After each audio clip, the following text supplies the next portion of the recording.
Wij hopen bom, toen het al wat tijd na tempo, am nanga hasing mas leuk mes door die balya rond die mesa, die bola nos opone bolo, cupcakes nang kamida budgeting en number, anto eso nos se llama ng number pa number, die ban nang ako'y na number, y así na number awara revelar na kada banda. Óbvio.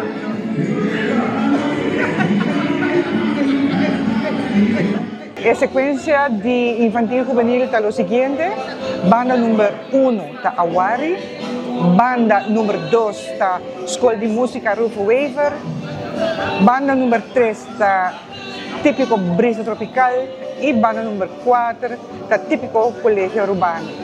Me tengo que enfatizar que banda Típico Colegio Urbano lo entretenemos también será festival que ng pieza ng T-Final.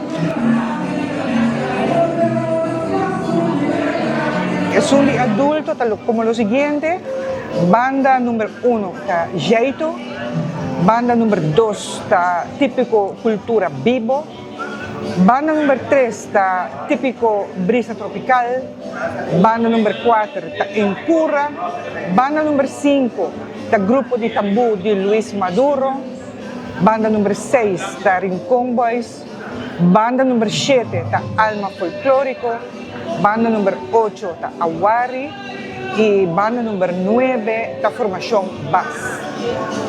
El festival está ya viernes 24, está comienza 7 de la noche de parte infantil juvenil y la parte adulto está comienza a 8 de la noche para sumayang. E tem que também voorverkoop aqui na entrada de Jaranson, Chess Florin, entrada general, entrada de Jaranson por hire ticket aqui na mês depois de 7 de noite, sei que a senhora Malin Cruz.